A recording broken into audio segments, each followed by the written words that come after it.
그 숨막히는 정적 속에서 그의 시간은 몇 주 전으로 거슬러 올라갔습니다. 아직 실내가 산산조각 나기 전 따스한 햇살이 가득했던 어느 오후의 기억으로 말입니다. 한재욱의 보컬 레슨실은 크지 않았지만 언제나 음악에 대한 열정과 아늑함으로 채워져 있었습니다. 그 중심에는 그의 가장 빛나는 제자 윤차영이 있었습니다. 좋아, 차영아. 거기서 호흡을 조금만 더 길게 가져가봐. 감정은 좋은데 끄틈 처리가 살짝 불안정해. 소리를 던진다고 생각해봐. 네, 선생님. 이렇게요? 아, 윤차영의 목소리는 한재욱의 지도 아래 날개를 단 듯 작은 연습실을 가득 채웠습니다. 재욱은 그런 그녀를 희망이 가득한 눈으로 바라보았죠. 한때는 자신도 저런 열정으로 무대를 꿈꿨지만 이제는 재능 있는 후배를 키워내는 것에서 보람을 찾는 그림자 속의 프로듀서일 뿐이었습니다. 차영은 그에게 단순한 제자, 그 이상이었습니다. 어쩌면 자신의 못다 이룬 꿈을 대신 이뤄줄 존재라고 그는 믿고 있었습니다. 와, 선생님. 정말 대단하세요. 선생님의 지도 덕분에 막혔던 부분이 뻥 뚫리는 기분이에요. 제 실력이 느는 게 느껴져요. 내 재능이 특별한 거지. 난 그저 녹슨 길을 닦아줄 뿐이야. 그 길 위에서 얼마나 멀리 나아갈지는 온전히 내 몫이고. 연습이 끝나고 차영은 돌아가지 않고 머뭇거렸습니다. 그 모습에는 교묘하게 계산된 호기심이 어려 있었습니다. 선생님. 요즘 작업하시는 개인 프로젝트는 잘 되어가세요? 선생님만의 음악 너무 궁금해서요. 아주 살짝만이라도 들어보면 안 될까요? 한재욱은 순간 망설였습니다. 그 멜로디는 세상에 공개할 수 없는 오직 한 사람을 위한 진홍곡이었기 때문입니다. 죽은 아내를 그리며 써내려간 그의 영혼이 담긴 미완성의 곡. 하지만 그는 눈앞의 제자에게서 과거 자신의 모습을 보았습니다. 음악을 향한 순수한 열망. 그는 차영을 단순한 야망가가 아닌 자신의 음악적 계보를 이을 진정한 아티스트라고 믿고 싶었습니다. 결국 그는 짧은 한숨과 함께 컴퓨터의 플레이 버튼을 눌렀습니다. 아주 개인적인 곡이라 아직 미완성이야. 스피커를 통해 흘러나오는 짧지만 애틋하고 아름다운 선율. 차영은 눈을 감고 멜로디를 음미했고 그 표정은 더 없는 순수함으로 가득해 보였습니다. 며칠 후 한재욱은 소파에 앉아 무심코 휴대폰으로 뉴스를 훑어보고 있었습니다. 그때 눈에 들어온 자극적인 헤드라인. 타이탄 엔터테인먼트, 괴물신인 데뷔 초입기, 비장의 무기는? 기사에는 경쟁사 타이탄 엔터테인먼트의 대표 강태준의 짧은 인터뷰 영상이 첨부되어 있었습니다. 말로 설명하는 것보다 이게 더 빠르겠군요. 강태준은 의미심장한 미소를 지으며 아주 짧게 휘파람을 불었습니다. 그 순간 한재욱의 세상이 멈췄습니다. 손에서 휴대폰이 미끄러질 뻔했죠. 등골을 타고 차가운 소름이 돋았습니다. 그 휘파람 소리는 며칠 전 오직 윤차영에게만 들려주었던 바로 그 멜로디였습니다. 그는 떨리는 손으로 차영의 번호를 눌렀습니다. 길고 긴 통화 연결음 끝에 전화는 음성 사서함으로 넘어갔습니다. 그리고 잠시 후 차가운 액정 위로 짧은 메시지 한 통이 도착했습니다. 선생님, 저 지금 회사에서 중요한 회의 중이라서요. 끝나고 바로 연락드릴게요. 그것은 완벽한 거짓말이었습니다. 그가 모를 리 없었죠. 이제 막 데뷔를 앞둔 연습생이 거대 기획사 대표와의 회의 중에 전화를 받지 못할 뿐 문자를 보낼 여유 따위는 없다는 것을. 그 차가운 메시지는 굳건했던 신뢰에 생긴 첫 번째 균열이자 거대한 배신극의 서막을 알리는 신호탄이었습니다. 의심은 고통이 되었고 그 고통은 이내 차가운 결심으로 굳어지고 있었습니다. 그는 이 잔인한 연극의 진실을 알아내야만 했습니다. 며칠 후 한재욱은 홍대의 한 낡고 허름한 바에 앉아 있었습니다. 시끄러운 인디밴드의 음악과 젊은이들의 웃음소리가 가득한 공간이었지만 그의 주변만은 시간이 멈춘 듯 무거운 침묵이 흘렀죠. 그의 맞은편에는 이 소란스러운 공간과는 전혀 어울리지 않는 날카로운 눈빛의 여자, 15년차 연예부 기자 이수진이 앉아 있었습니다. 그녀는 재욱이 건넨 맥주잔을 손에 쥔 채 심드렁한 표정으로 그를 쳐다보고 있었습니다. 그래서 업계에서 사라진 지 5년 만에 연락해서 한다는 얘기가 고작 그거야? 네가 애지중지 키운 연습생한테 네 영혼이 담긴 곡을 뺏겼다는 신세 타령? 한재욱, 너 정말 많이 무뎌졌구나. 예전에 그 도끼는 다 어디 가고? 도끼는 그대로야, 수진아. 방식이 달라졌을 뿐. 신세 타령하러 온 거 아니야. 복수하려고. 재욱의 나직하지만 얼음장처럼 차가운 목소리에 수진의 눈빛이 순간 변했습니다. 그녀는 재욱의 오랜 친구였고 과거 그가 어떤 사람이었는지 누구보다 잘 알았습니다. 한때는 업계를 호령하던 천재 프로듀서. 그리고 한순간의 사건으로 모든 것을 잃고 사라져야만 했던 남자. 복수? 누구한테? 윤차영? 아니면 그 뒤에 있는 강태준? 상대가 누군지는 알고 하는 소리야? 강태준 그 인간 보통 내기가 아니야. 타이탄 엔터테인먼트 법무팀은 이 바닥에서 최고고 정면으로 붙으려면 증거부터 확실히 해야지. 표절 소송이라도 걸게? 내가 아는 기자들 동원해서 기사라도 몇 줄 써줘? 소송? 아니, 재욱은 고개를 저었습니다. 그의 입가에 희미한 냉소가 걸렸습니다. 그런 시시한 걸로는 안 끝나. 소송은 길고 지저분하고 대중은 금방 잊어. 이기는 쪽도 상처뿐이지. 내가 원하는 건 심판이야. 법정이 아니라 대중의 눈앞에서 받는 가장 잔혹한 심판. 가장 빛나는 순간에 가장 깊은 나락으로의 완전한 추락. 너 지금 제정신이야? 그건 그냥 복수가 아니잖아. 거의 파멸시키겠다는 소리로 들리는데. 수진은 재욱의 집요함에 혀를 내둘렀습니다. 하지만 재욱은 아랑곳하지 않고 품에서 작은 검은색 USB 하나를 꺼내 테이블 위로 밀었습니다. 시끄러운 바의 조명 아래 그 작은 물건이 유독 무겁게 느껴졌습니다. 이 안에 원본 데모 파일이 있어. 타임스탬프가 찍힌 빼도 박도 못할 증거지. 하지만 더 중요한 건 다른 것들이야. 다른 것들이라니? 뭔데? 그냥 데모 파일만으로는 강태준을 무너뜨리기 힘들어. 강태준이 가장 묻어버리고 싶어 할 나의 과거. 그리고 그 인간의 추악한 현재가 담겨 있지. 넌 그냥 판을 깔아주기만 하면 돼. 재욱의 말에는 단순한 표절 사건 이상의 무언가가 있음을 직감한 수진의 눈이 가늘어졌습니다. 기자로서의 오랜 감이 이것이 단순한 가십거리가 아닌 업계 전체를 뒤흔들 거대한 스캔들이 될 수도 있다는 신호를 보내고 있었습니다. 그녀는 침을 삼키며 재욱이 내민 USB를 바라보았습니다.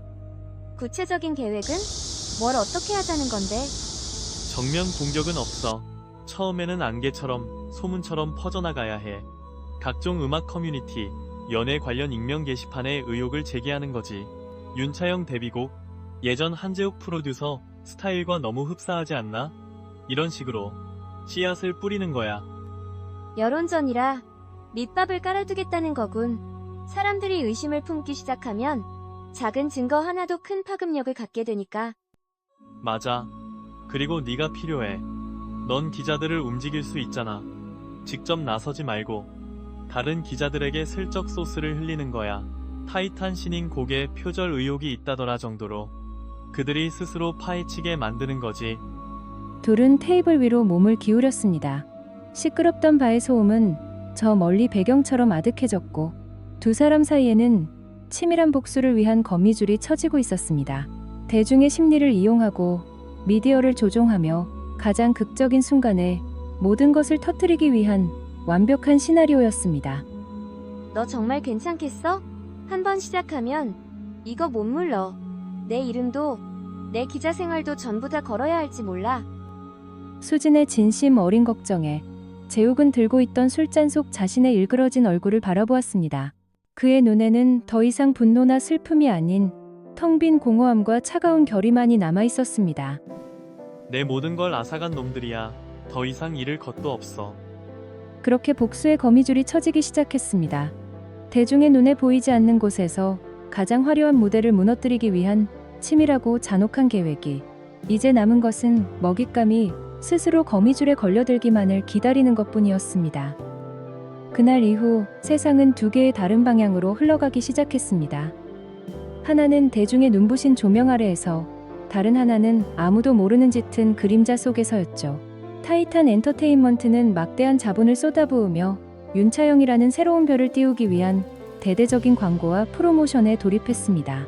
서울 시내 중심가 빌딩의 거대한 전광판부터 쉴 새 없이 오가는 지하철의 스크린, 황금 시간대, TV 채널, 그리고 당신이 무심코 넘기는 SNS 피드까지 세상은 온통 새로운 여왕의 탄생을 예고하는 윤차영의 얼굴로 도배되었습니다.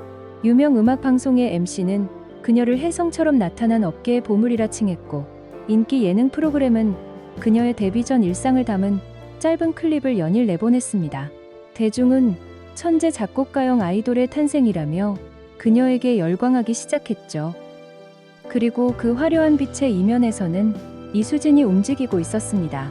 그녀는 사이렌이라는 필명으로 국내 최대 규모의 K-팝 커뮤니티와 음악 평론 포럼에 날카로운 분석글 하나를 게시했습니다.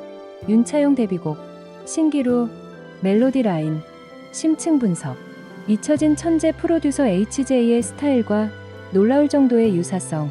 과연 우연일까? 글은 직접적인 표절을 언급하지 않았습니다.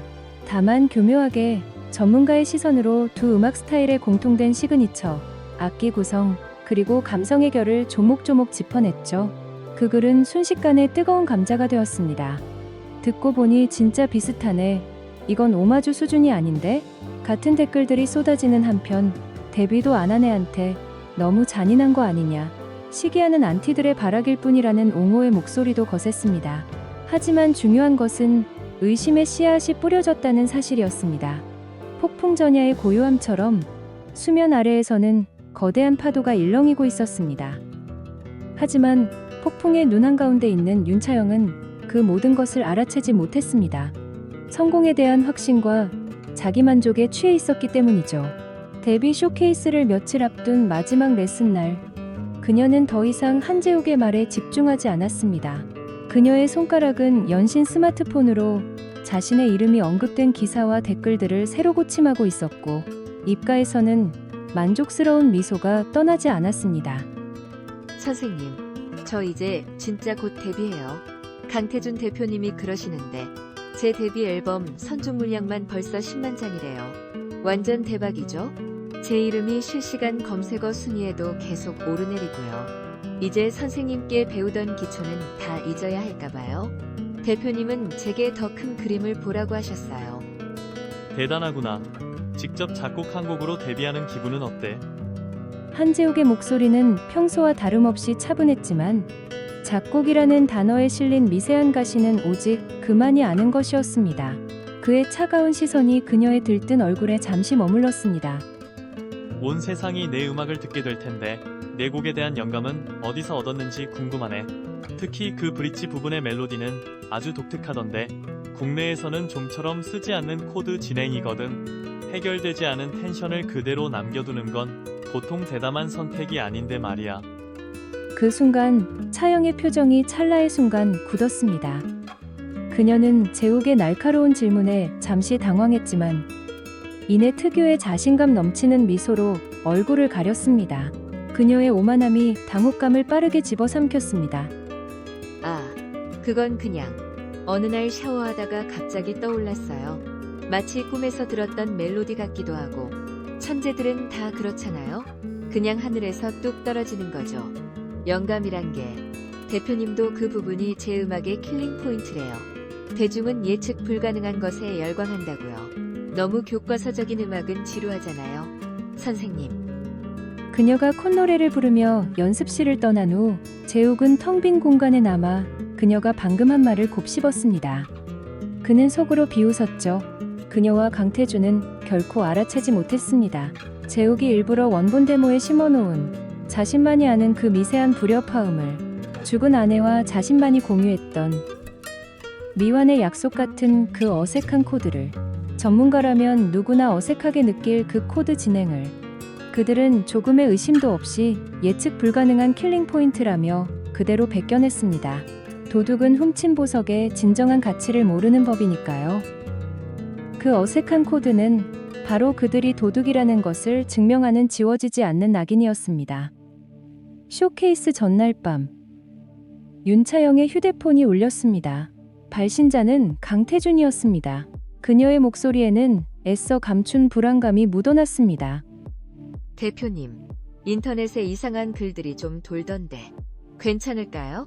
무슨 표절 의혹이라면서 자꾸 한재욱 선생님 이름도 거론되고. 차영아, 뭘 그런 쥐새끼 같은 잡음들을 신경 써. 그거 어쩌면 내가 일부러 흘린 걸 수도 있어. 노이즈 마케팅이라고 알지? 데뷔 전부터 이렇게 시끄러워야 진짜 스타가 되는 거야. 그게 다 네가 잘났다는 증거지. 쓸데없는 걱정 말고 내일 쇼케이스 무대나 완벽하게 해. 나머진 이 강태준 대표가 다 알아서 처리할 테니까. 넌 그냥 내 손바닥 위에서 내가 만들어준 왕관을 쓰고 춤만 추면 돼. 알겠어? 네, 대표님. 믿습니다. 강태준의 자신감 넘치는 목소리에 안심한 듯 윤차영은 화려한 데뷔 무대를 꿈꾸며 단잠에 빠져들었습니다. 하지만 그녀는 몰랐습니다. 폭풍전의 고요함이 얼마나 기만적인지를. 그리고 같은 시각 한재욱은 자신의 작업실에서 컴퓨터 화면에 뜬 쇼케이스 타임라인을 응시하고 있었습니다. 초 단위까지 완벽하게 계산된 복수의 시간표였죠. 그는 이수진에게 짧은 메시지 하나를 보냈습니다. 내일 정시에 시작하지. 그리고 마침내 복수의 무대가 열릴 운명의 날이 밝았습니다. 윤차영의 데뷔 쇼케이스가 열리는 서울 올림픽 홀은 그녀의 탄생을 목격하려는 수많은 팬들과 기자들로 발디딜 틈이 없었습니다. 전 세계 수백만 명의 눈이 온라인 라이브 스트리밍을 통해 이 새로운 별의 등장을 실시간으로 지켜보고 있었죠. 화려한 조명이 터지고 웅장한 인트로 음악과 함께 마침내 윤차영이 무대 위로 모습을 드러냈습니다. 여신처럼, 혹은 새로운 시대의 여왕처럼. 그녀의 데뷔곡 신기루의 전주가 흐르자 객석에서는 함성이 터져나왔습니다. 윤차영은 그 모든 환호를 온몸으로 받아내며 완벽한 퍼포먼스를 선보였습니다. 한치의 오차도 없는 안무, 흔들림 없는 라이브, 그리고 사람을 홀리는 듯한 매혹적인 표정 연기까지. 그녀는 이 무대를 위해 태어난 사람처럼 보였습니다. VIP석에 앉아있던 강태준 대표는 만족스러운 미소를 지으며 고개를 끄덕였죠.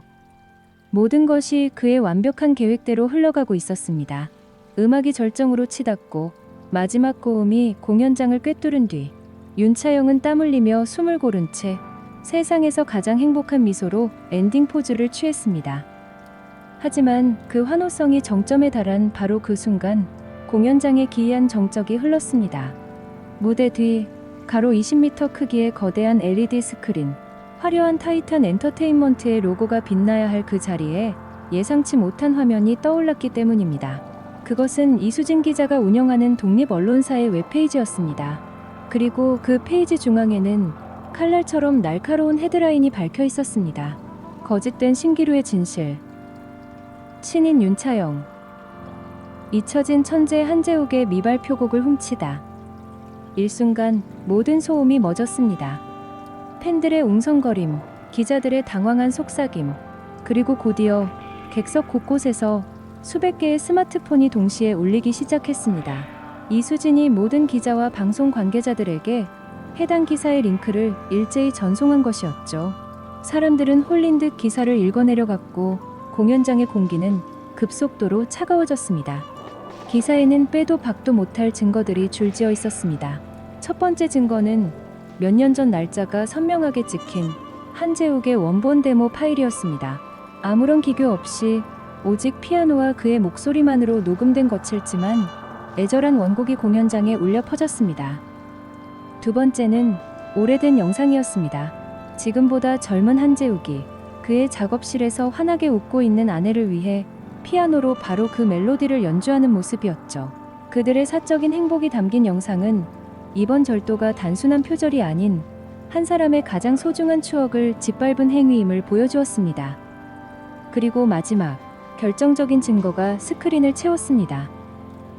원본 데모와 윤차영의 신기루의 음성 파형을 나란히 비교한 분석 영상이었습니다. 모든 것이 일치하는 파형 그래프 위로 한재욱이 일부러 심어두었던 그 어색한 불협화음 코드가 붉은색으로 강조되었습니다. 그리고 그 위로 질문이 떠올랐죠. 이것은 작곡가의 의도적인 서명인가? 아니면 훔친 자의 무지인가? 그 순간 윤차영을 비추던 모든 조명이 마치 심판의 비처럼 느껴졌습니다. 팬들의 환호는 싸늘한 침묵과 경멸의 시선으로 변했고, 기자들의 카메라 플래시는 찬사가 아닌 범죄자를 향한 취조의 무기처럼 번쩍였습니다. 그녀의 얼굴에서 미소가 사라지고 완벽하게 계산된 표정은 공포와 당혹감으로 일그러졌습니다. VIP석의 강태준은 얼굴이 새하얗게 질린 채 자리에서 벌떡 일어나 허공에 대고 미친 듯이 소리치기 시작했습니다. 당장 꺼. 저 화면 당장 내리란 말이야. 방송실. 뭐 하는 거야? 하지만 그의 외침은 허공에 흩어질 뿐이었습니다. 모든 것은 이미 한재욱과 이수진의 통제하에 있었으니까요. 무대 위에서의 시간이 영원처럼 느껴진 후 윤차영은 비틀거리며 무대 뒤로 도망쳤습니다. 화려한 조명이 사라진 어두운 무대 뒤편에서 그녀는 이성을 잃고 분노에 차 있는 강태준과 마주쳤습니다. 대표님, 이게 어떻게 된 거예요? 막아주세요, 제발. 저 아니에요. 억울해요. 닥쳐. 막아? 뭘 막아? 네가 저지른 짓이잖아. 한재욱. 그 자식 짓이지. 도대체 어떻게 일을 처리했길래 이 지경까지 오게 만들어. 내 욕심 때문에 내 회사가, 내 이름이 어떻게 됐는지 봐. 전 몰랐어요. 그냥 곡이 좋아서. 대표님이 다 알아서 하신다면서요. 괜찮다고 하셨잖아요. 닥쳐. 이 쓸모없는 년. 그들의 추악한 다툼은 객석에서 터져나오는 팬들의 야유와 기자들의 고함 소리에 파묻혀버렸습니다. 그렇게 벨벳 커튼은 무너져 내렸습니다. 가장 화려하게 떠오르던 별은 가장 잔혹한 방식으로 대중 앞에서 추락했습니다. 그리고 이 모든 것을 한재욱은 자신의 어두운 작업실에서 조용히, 아주 조용히 라이브 스트리밍으로 지켜보고 있었습니다. 그의 얼굴에는 어떤 표정도 없었습니다. 그저 텅 빈 모니터 화면 위로 길고 긴 복수의 밤이 끝나가고 있을 뿐이었습니다. 그렇게 모든 것이 끝난 후 몇 달의 시간이 흘렀습니다. 화려했던 쇼케이스의 밤은 이제는 업계의 전설처럼 혹은 흉흉한 괴담처럼 사람들의 입에 오르내릴 뿐이었죠.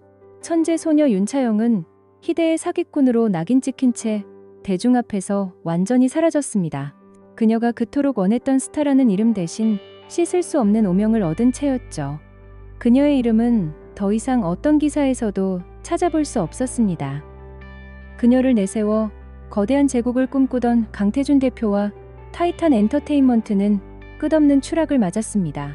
여론의 문매와 팬들의 대대적인 불매운동으로 주가는 폭락했고 소속 아티스트들은 연이어 계약 해지를 통보했으며 그는 결국 불공정 계약 및 투자 사기 혐의로 검찰 조사를 받게 되었습니다.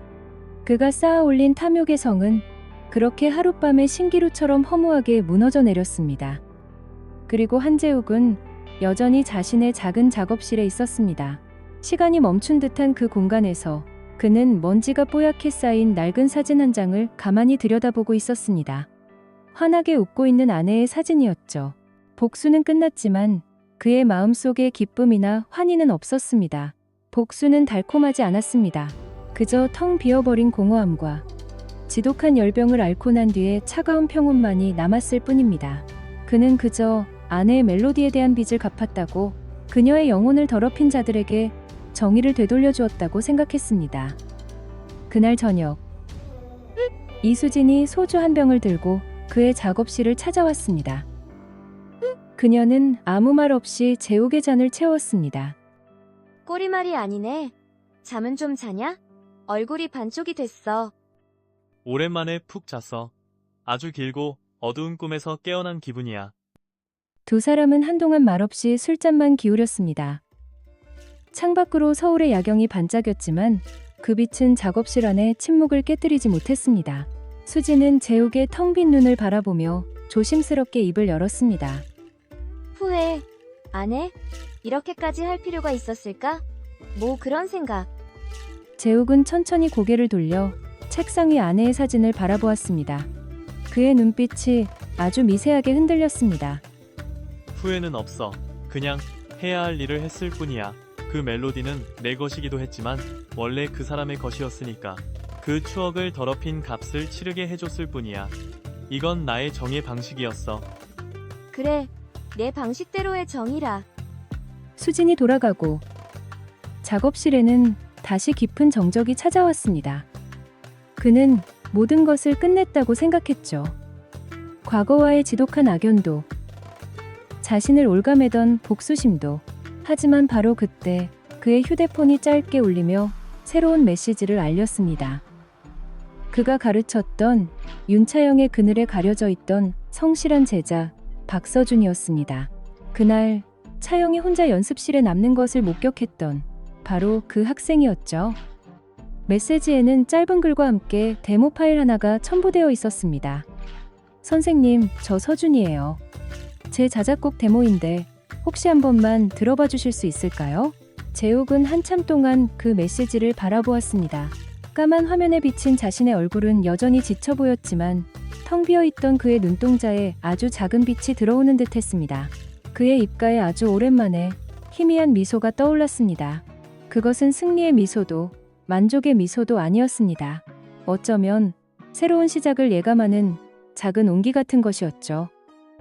그는 천천히 답장을 입력했습니다. 그래, 내일 보자. 복수의 교향곡은 끝났지만 한재욱의 음악은 아직 끝나지 않았습니다. 어둠 속에서 그는 비로소 새로운 악보의 첫음을 그릴 준비가 된 것일지도 모릅니다.